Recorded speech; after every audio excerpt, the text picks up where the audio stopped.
sekitar 30 tahun.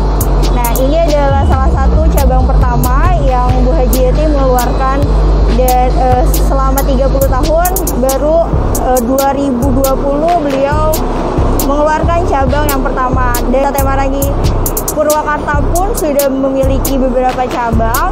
Yang pertama ada di kilometer 57, dan yang kedua ada di cabang Cibubur sendiri, dan yang ketiga ada di Serpong atau Tangerang Selatan.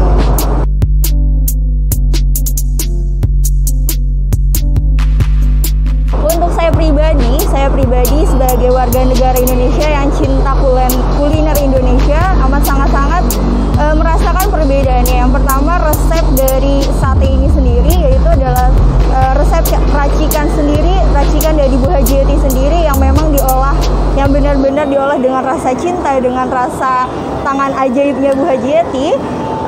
Dan yang membedakannya itu adalah dari kualitas sate dan bumbunya. Bumbunya itu mungkin di luar sana bumbu ada yang sedikit banyak mirip, tapi yang memang benar-benar asli dari Purwakarta itu adalah hanya sate Haji Yeti.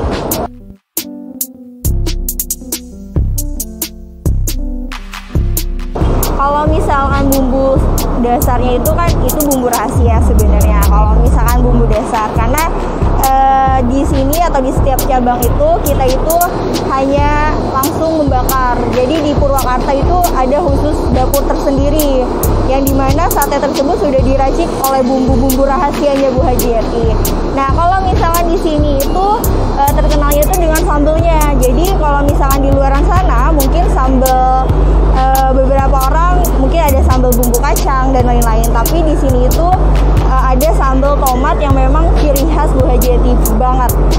Mulai dari ada cita rasa dari Haji Yeti-nya itu sendiri ada di dalam sambal tomat dan perpaduan sate dengan kecap. Kecapnya pun tidak sekedar kecap yang ada di toko-toko, tapi ada beberapa bumbu yang diracik khusus kecapnya gitu.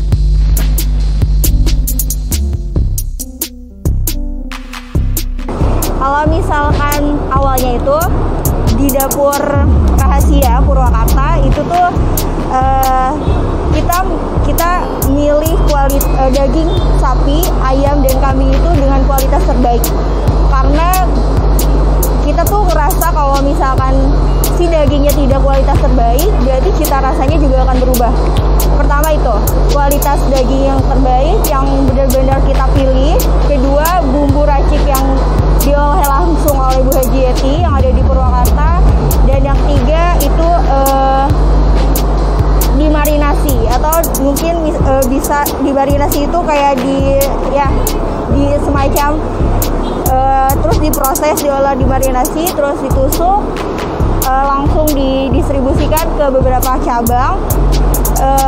Lalu setelah itu kalau misalnya di cabang sendiri ya kita tinggal proses pembakaran. Nah, kalau misalnya sudah diproses pembakaran, tingkat kematangannya pun itu tidak bisa asal-asalan, karena tingkat kematangannya pun mempengaruhi bagaimana kualitas si bumbunya masih bisa berasa dan kualitas si empuk atau enggaknya si daging tersebut gitu.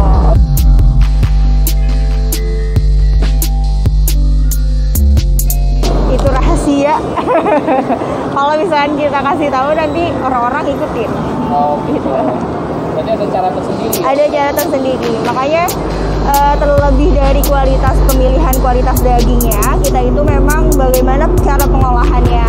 Mulai dari sapi yang memang ekspektasi orang-orang alot, tapi bagaimana cara kita untuk si sate sapi ini itu empuk, juicy, tapi tetap berasa si bumbunya.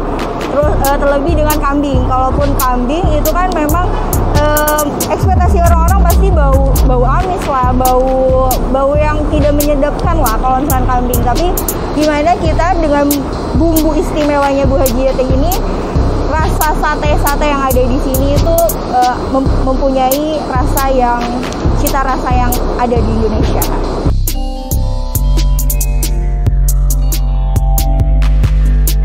Kalau misalkan di cabang-cabang ini, khususnya di cabang, ada beberapa menu yang memang favorit dari para pelanggan, yaitu ada sop sapi, sop kambing, ada ikan gurame dan ikan bakakak. Tapi di sini juga kita ada nasi tutuk oncom. Nasi tutuk oncom ini mungkin untuk mayoritas pelanggan Bu Haji Yeti sudah tidak asing dengan nasi tutuk oncom ini, karena memang nasi tutuk oncom ini adalah salah satu ciri khas dari sate Marangi Haji Yeti tersendiri.